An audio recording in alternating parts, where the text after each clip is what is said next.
കേരളത്തിലെ യുവതലമുറകൾക്കിടയിൽ കുഴിമന്തി ഒരു ഭക്ഷണ വിഭവം എന്നതിലുപരി ഒരു ട്രെൻഡും ലഹരിയുമായി മാറിയിരിക്കുന്നു.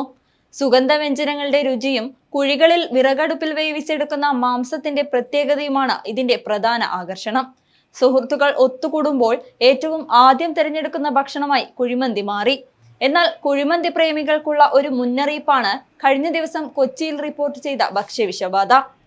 60ഓളം ആളുകളാണ് ദേഹാസ്വാസ്ഥ്യം ബാധിച്ച വിവിധ ആശുപത്രികളിൽ ചികിത്സയിൽ കഴിയുന്നത്. അറേബ്യൻ വിഭവങ്ങളുടെ ജനപ്രീതിക്കൊപ്പം തന്നെ അവ കൈകാര്യം ചെയ്യുന്നതിലെ ചെറിയ അശ്രദ്ധ പോലും വലിയ ആരോഗ്യ പ്രശ്നങ്ങളിലേക്ക് നയിക്കാം. കുഴിമന്തിയും അൽഫാമും കഴിക്കുമ്പോൾ നമ്മൾ എന്തൊക്കെ ശ്രദ്ധിക്കണമെന്ന് അറിയേണ്ടതുണ്ട്. ശരിയായ ശുചിത്വം പാലിക്കാതെ തയ്യാറാക്കുകയോ സൂക്ഷിക്കുകയോ ചെയ്താൽ ഏത് ഭക്ഷണവും ഭക്ഷ്യവിഷബാധയ്ക്ക് കാരണമാകാം.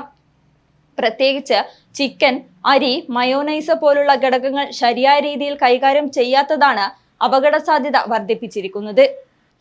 കുഴിമന്തിക്കൊപ്പം തരുന്ന മയോനൈസ് ചിലപ്പോൾ ഭക്ഷ്യവിഷബാധയ്ക്കുള്ള സാധ്യത വർദ്ധിപ്പിക്കാറുണ്ട്.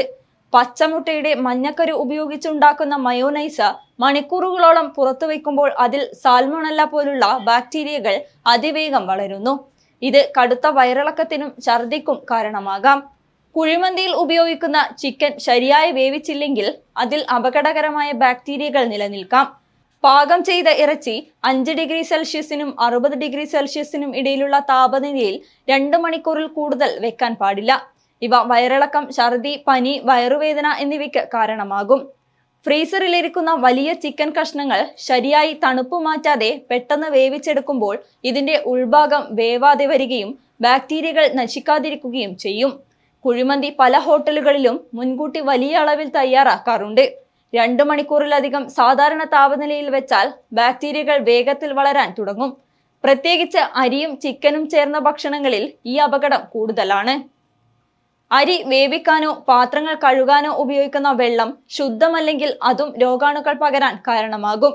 ശുചിത്വമുള്ള സാഹചര്യത്തിലാണ് ഭക്ഷണം പാകം ചെയ്യുന്നതെന്ന് ഉറപ്പാക്കുക. മലിനമായ വെള്ളം, വൃത്തിയില്ലാത്ത പാത്രങ്ങൾ, കൈ കഴുകാതെ ഭക്ഷണം കൈകാര്യം ചെയ്യൽ എന്നിവയൊക്കെ ഭക്ഷണം മലിനമാക്കും. ഹോട്ടലിൽ നിന്ന് വാങ്ങുന്ന കുഴിമന്തിയോ അൽഫാമോ 2 മണിക്കൂറിനുള്ളിൽ കഴിച്ചിരിക്കണം.